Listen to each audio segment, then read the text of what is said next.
Bitcoin, Bitcoin, Bitcoin. Is it good? Is it bad? Is it scary? Is it all of the above? Time for us to talk about the flagship cryptocurrency. Go around the blockchain.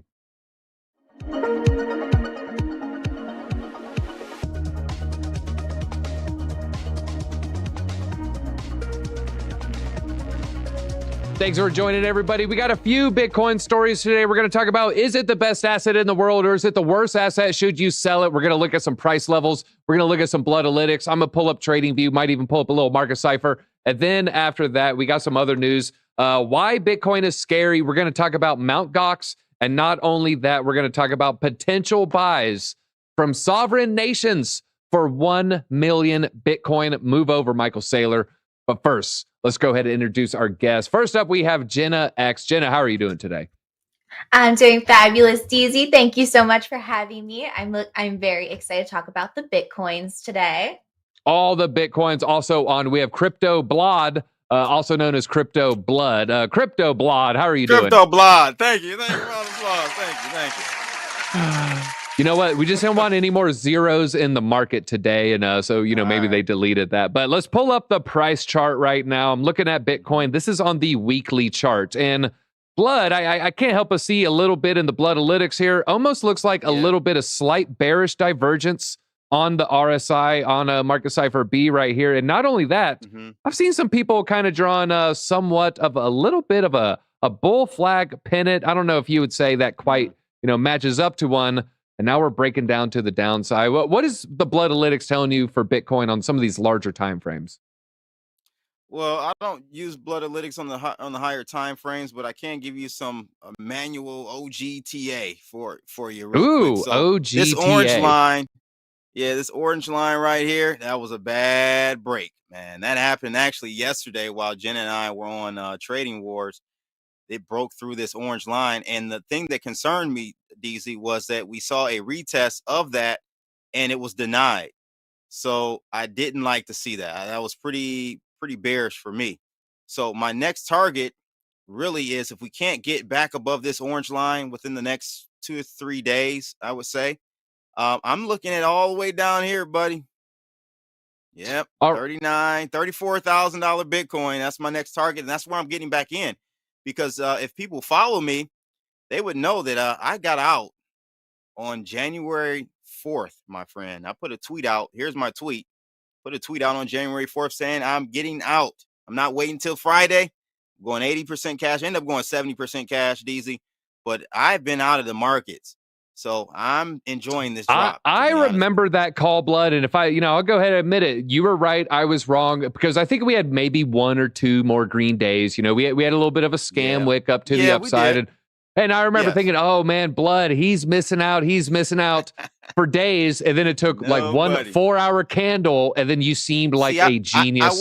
I wasn't willing to look for another 5% to the upside to potentially see what we've got going on now, what's playing out. So that was my risk assessment at that time. And I said I wasn't ready to take that risk of another 5%, man. Listen, all right, bulls make money, bears make money, pigs get slaughtered. All right, well, before I throw to Jenna, I want to ask you, what is the level you feel comfortable, reallocating some of that cash? I'm going back in at $34,000 Bitcoin, that range. So I'll start actually buying in before that trend line. So I'll be buying in at 36, 35, 34, that region. All right. So you have like a DCN strategy, as well. So just in case, we end up getting... You really can't pick the bottom. We may not get there to that trend line. So you got to start loading in before then. Well, Jenna, that brings me to, a common phrase you hear. Best way to make money is take profit too early and sell too early as well. What are your thoughts of Blood's recent moves in the crypto market? Do you like the sell? Do you like having 80% or 70% on the sidelines now? I mean, yeah, he's looking like a genius, right? I was all like, we're going to 50,000 or the rope. Well, I would have gotten the rope. So, but no, I think that that's a great idea. But the best part about the market is you can make money when it goes up and make money when it goes down. So, I'm unfortunately stuck in a couple longs. So we were talking before the show, and, I'm just scalping shorts as I can and trying to make more liquidity. All right, well, Jenna, I want to share my chart here. You can see it's just nice, slow, steady. This is a 2-hour chart. So this is going back all the way to the beginning part of December. slightly higher lows, slightly higher lows, slightly higher highs, and then a very, very quick cascading down from 49,000, a $10,000 drop in about a week. Jenna, why do you think the drop happened so quickly? That was a sell the news event. I mean, had it been all the hype, everybody getting ready, and then people getting smart and they called it a sell the news event, knew what happened, took their money, ran. Plus, we're seeing now with FTX selling Bitcoin. Plus, we're going to have distributions from Mt. Gox, and I can see the price also continuing to tank a little bit because of that. So there's a lot of different factors to look for, right now, and I'm not feeling very bullish. Well, Blood, do you blame the ETFs for too much of the short-term hype? I mean, can we blame BlackRock and their cronies for pumping it too fast, too hard, or too quickly? I mean, it's been pumping since October. I was in Atlanta, matter of fact, DZ, live on your set that Monday when the fake news came out from saying that we had an ETF approved. Yeah, it's been pumping since October, and that was part of my reasoning, DZ, for getting out. I mean, we've been on a run up almost 70% since October 14th. I mean, what more can you ask for the top dog? Law of large numbers. I mean, a 70% flip on Bitcoin, that's pretty big. So, all right, let's do I blame them? Yes, I do, but it wasn't really it was since October, It's been playing out for a while. All right, well, let's pull up the chart here. I'm actually going to look at this chart, what he was pointing out, October 14th, and you can see, oh, wow, guys, we are up 30%. Surely it's going to cool down. All right, it's up to 35%, but I know it's got to stop at some point. All right, we're at 40%. Bitcoin is going to correct. Wait, let me draw this one more time here. Oh my God, this button sometimes. All right, we're going up. We're up 40%. Surely it corrects from here. No, it then goes up 60%. And to your point there, 80% if you catch the wick. 80% if you catch the wick. So probably not a good time to, you know what? Hey, maybe it is time for us to go on the sidelines. Before we go to the next topic, talk about Mt. Gox. Some is near to dear to Blood here. Yes. Blood, yes. Jenna, I'm asking you both. Blood, what's your year-end target? I'll start. I think I'm coming in around 83K. That sounds good. I think we may even crack 100. May even crack. Jenna, what's your year-end target for Bitcoin? I'm going with 80 to 100 as well. Stay in that range. And chat, let us know your year-end targets. We'll call out some of the good ones and we'll poke fun at some of the bad ones. I'm just kidding. We're not going to do that. Jay pointed out 69K to 15K A wave. 15K to 49 is the B wave. And now we enter the C wave to the downside to finish the bear market correction. Crypto Blow, what do you think of that assessment from Jay? So where is he saying the C wave is going to end? Oh, that is a good point. He doesn't have the downside target. I don't see a downside target, but yeah, I mean, I don't think we're going lower. I don't think we're going lower than where Elmo died on my chart. And Elmo died.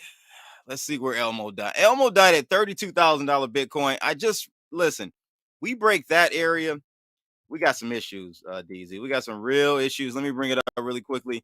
This is where I said, hey, if we go above this area of $32,000, then Elmo is dead. It's no longer the $12,600 target in my book. Might have to call that a wrong target, but don't see us going any lower than 34 or 33,000, DZ.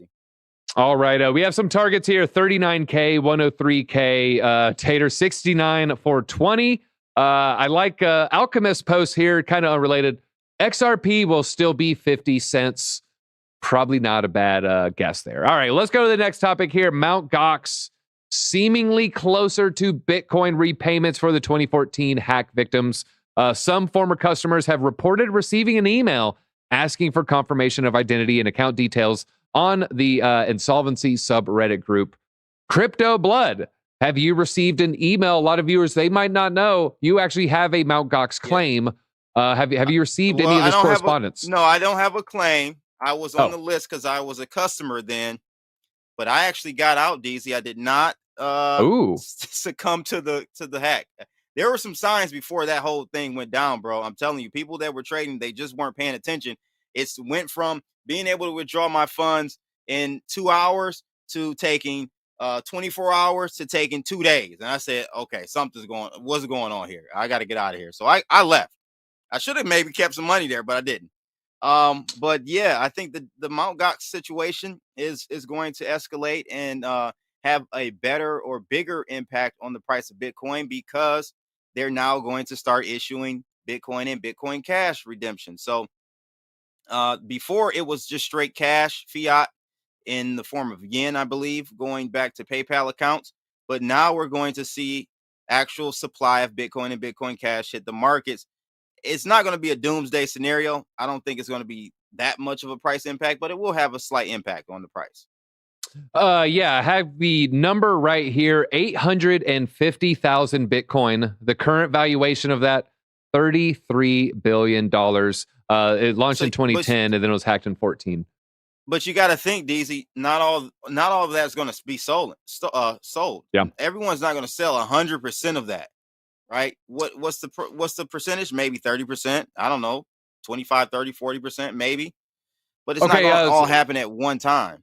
All right. Well, that brings me to my first question. So you think a percentage that sells will be around 30%, and that was hodling will be 70%, or vice versa? Yes, 70% hodl, I think. Yeah. All right, Jenna. I can't see everyone selling more than 50%. Okay. All right, Jenna. What's your ratio? What percentage is going to hodl? What percentage is going to flock to Coinbase and dump that Bitcoin? Okay. Well, it's not the 850,000 Bitcoin. Correct. So correct. Yeah, because they said only about 20% of that is recoverable. So that would be 170,000 Bitcoin.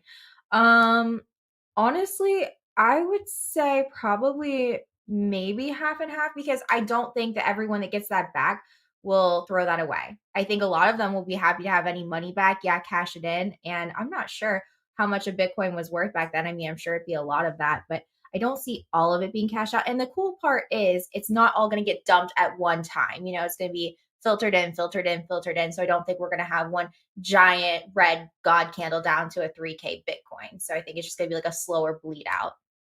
All right. Well, I'm going to say 50-50. I don't know. I would agree that I don't think Bitcoin's going to have any kind of red giant candle, but blood, will Bitcoin Cash fare the same? Is there possible some of this Bitcoin Cash, maybe not a liquidity? Can you see Bitcoin Cash potentially plummeting from this? Yeah, the impact will be bigger for sure. You'll see a bigger impact on Bitcoin Cash, smaller market, and yeah. Who uses Bitcoin Cash? I mean, come on now. Who uses it? I'm pretty sure I saw a sign at some bodega in South America, and someone pointed it and said, it's growing, adoption, it's here. All right, one last question. We'll go around the blockchain, and then we'll go to the next topic here. Are we hyping this story too much, or are there actually buyers on the sideline? Jenna, I'll start with you. I mean, are we actually keeping buyers on the sidelines, or is that a bunch of rubbish and no one really cares about the story? Oh, yeah, no, there's always buyers for Bitcoin on the sideline. I mean, if you're referring to the Mt. Gox sell-off and everything, absolutely. But I wish that they would get paid out in BSV. Like, nobody wants that shit coin. I don't care what happens to that. But yeah, I think there's always buyers waiting. People always have money on the side for Bitcoin that really love it and believe in it. All right, Crypto Blood, do you think Mt. Gox story has created any FUD where people don't want to buy until this, the repayment structure is complete? No. They're not thinking about that. It was all ETF, spot ETF, and the halving. Those are the only things that are on people's minds right now. All right. Well, folks, I told you we'd end. Oh, wait. Bitcoin is good all along. And look at this story. Saudi Arabia and Qatar rumored for a 1 million Bitcoin buy, and it could come next week. Now, the analyst, let's just go ahead and throw a little cold water here. The analyst is, let's see. I was hoping they would have a picture of him. It is Max Kaiser. Yeah, here you can see it right here. Max Kaiser raised the speculation, as according to a tweet from him, and the investment from these two countries will dwarf previous investments from giants such as BlackRock, MicroStrategy. Looking at some of the numbers, obviously there's going to be a lot of Bitcoin right here, 1 million Bitcoin.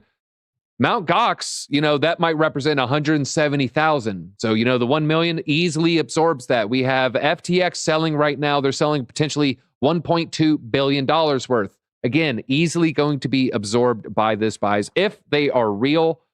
In comparison, Satoshi's combined wallets hold about 1.1 million. So they put them at the second largest holder after this anonymous founder right there.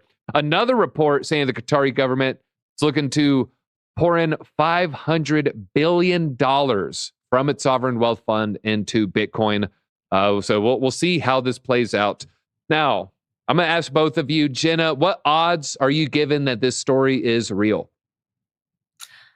I mean, I don't think it's that far-fetched. I think it would make a lot of sense to hold that much Bitcoin. However, I think it's important to note that this is not going to be a market buy. Like, these are going to have to be several different over-the-counter transactions. And I think a lot of people have this misconception that, the Saudi government is just going to go onto an exchange and just do a market buy. Like, that is not possible, like, to fulfill one that big. Like, it's not going to happen, guys. But I mean, hey, anything could happen. I think once you do, it would be a huge eye opener. People would be like, yes, this makes it even more valuable and make it more bullish. So, it could happen. All right. Well, Blood, what odds are you given that this is a real story and that we actually see a 1 million Bitcoin buy from an oil-rich nation? Yeah, I think it could happen, but as Jenna said, it would be OTC and probably over a few tranches. So it may take some months for that to happen. That's a huge order. So that may take like a whole quarter to actually move into the markets. Yeah, I don't even know if there's that much Bitcoin for sale. You got to think of the other side, right? Not who's buying, but who's selling that much Bitcoin. So it may take some time for that to occur. And it's definitely possible, bro. Definitely possible. It's going to be the case in the coming years for sure. Yeah, that's a good point. Is there enough Bitcoin for sale? Obviously there's more than that circulating, but it's a lot different than when it's going to the downside. I remember watching, I think it took 3 days for Bitcoin to break 20K from the downside. Orders just coming in, scooping up that order book, scooting up that order book. I wonder how many Bitcoin would be bought at 50K. So if they scoop up the entire 49K, 50K order book, they bought every Bitcoin from 39,000 to 49,000. What would that equal? I agree with you, Blood. It might not actually be 1 million. It might not be enough there. Well, let's talk, Blood. Let's talk about a prediction for 2024. And folks, I think we're at 250 likes. Did we pass that? Go ahead, smash that. I think we can hit 300 here. Blood. Let's do it. We saw Sovereign Nation enter in 2021. We were at Bitcoin conference. We were there, El Salvador, they're now in. We all thought, this is the beginning. Right. There's more dominoes to fall. I can't wait. Every country's going to do this in the next 5 years. It's been crickets since then. Yep. Will we see any sovereign nations stepping up to the plate in 2024? I believe so. Yeah, I believe so. Crypto any, blog. Any ideas who? So. What countries are on your short list here? Probably one of the countries from the BRICS. Okay. Yep. All right. South Africa, Brazil, yep. Russia, Iran, potentially. All right, Jenna, what are you thinking? What's your playbook look like for 2024? Are we going to see some sovereign nations stepping up to the plate? Will it be South Africa? Will it be, or South America, Africa, Asia, Europe? Probably unlikely. What are your thoughts here?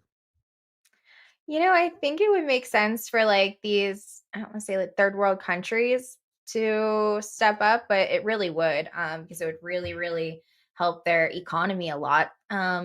I definitely think with like Argentina and El Salvador, I think more countries are definitely going to move forward, but these things take time. It doesn't happen overnight. But I mean, once we see, Saudi Arabia, like they're going to adopt it and everything. They've already said, hey, this is cool. We accept this here. More and more countries are going to use it. So I definitely think they could happen. Which ones? I don't know. I don't have the crystal ball out, DZ, but BRICS could definitely be a possibility. No, the smaller, the higher the odds. I would agree with that. Speaking of geography, Indie Rock Crypto, I'll address this to Blood. When are y'all moving to Michigan? Yeah. It's better up here. Indie Blood, Rock. Can you recommend Michigan? Indie Rock is from West Michigan. He's in the house. Hey, what's going on? Go Tigers, baby. Hey man, it's cold up here. I gotta move down south, man. At least during the winter. But I love the summer here. It's great. Absolutely. And Sifo, thank you for pointing out. Yes, I'm labeling or listing countries as well as continents. What about Antarctica? All right, now I'm gonna ask both of you. I'll start with you, Blood. You wake up, you're an oil sheik. You got billions upon billions, and that's just your fun. Let's not even talk about your uncle and grandpa. You're an oil sheik. Do you buy 1 million Bitcoin? At once, or can I break it up? Is it You got dollar 12 cost months. averaging, You or got 12 months. You got to that start Oh, today. of course. Yeah, of course. That's nothing. That's Okay. nothing. The upside is terrific. You're talking about at least a 10x. Why don't You we know? see more nations doing it then? It seems like such a good idea to you and me and probably the viewers at home. Yeah, because you got to remember. So I know a billionaire, right? And I tried to get him into Bitcoin in 17. No, actually 18, 19. And I came to a realization: he's no rush because he's already won. Mm, He's got the what do you call that? Game genie. He put the game genie in life, and he's already got the cheat code. He's won. What yeah, that makes really sense. marginal benefit is it for him to get into Bitcoin? Bitcoin is really for those of us who are looking to take it to the next level with our wealth and protect ourselves to the downside from inflation. So those guys think on a different level, DZ. They don't think the No, same way most people do. that is a good point. That's a good point. Yeah, if I'm $100 million in the bank account, I'm probably not gonna scratch off lotto tickets. That wouldn't make much sense Exactly. there. Exactly. Jenna, well, this is 2024, so who knows what's possible. You wake up as an oil sheik in an Arab nation. That's going to be a whole different conversation. But say that happens, would you buy 1 million Bitcoin with your nation's sovereign fund? Why or why not? No, I wouldn't need that much. Kind of like Bloods was saying, no, I would definitely, maybe I'd put half of it into Bitcoin, but then I'd probably buy like a pyramid, and then I'd probably buy like an island and then have my own community, and we'd have like big farm and probably like start my own, I don't want to say religion, but like maybe a cult. Maybe I am a Really? cultist. Yeah, listen, guys. I've been in the XRP community for a minute now. You know how we roll. So I would probably put half of that into XRP too, because it's very stable. Yeah. Oh, yeah, stable coin jokes getting in. Yes, Game Genie is an old reference. People are pointing that out. Blood.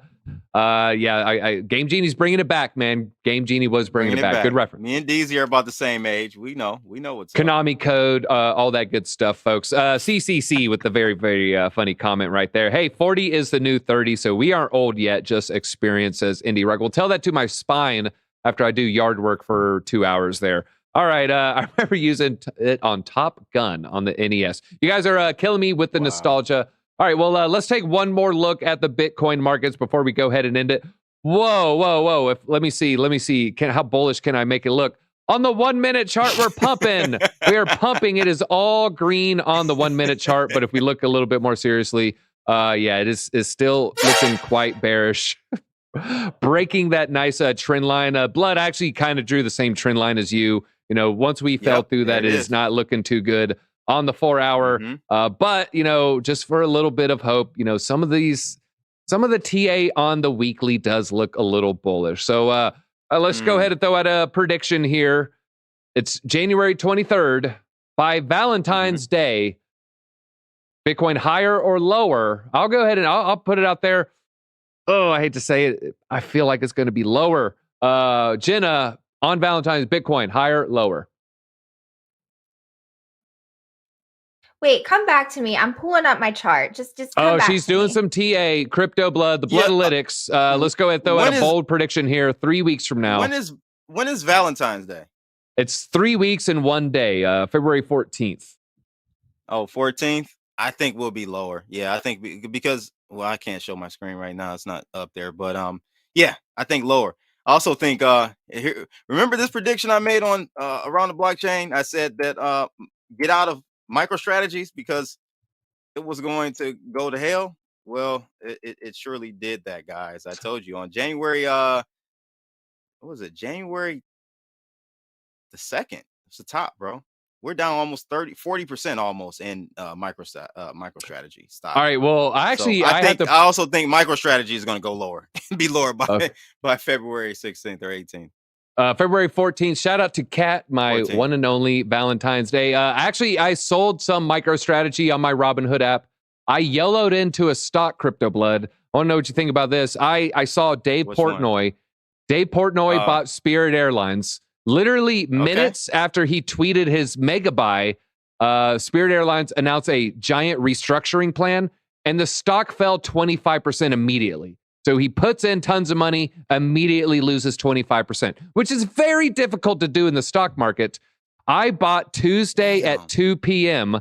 Look at this chart right quick. I put this in the Discord for the BitLab. And folks, this is one of the reasons you got to get in that BitLab Discord. I posted this 2 p.m. I checked the timestamp this morning, $4.64.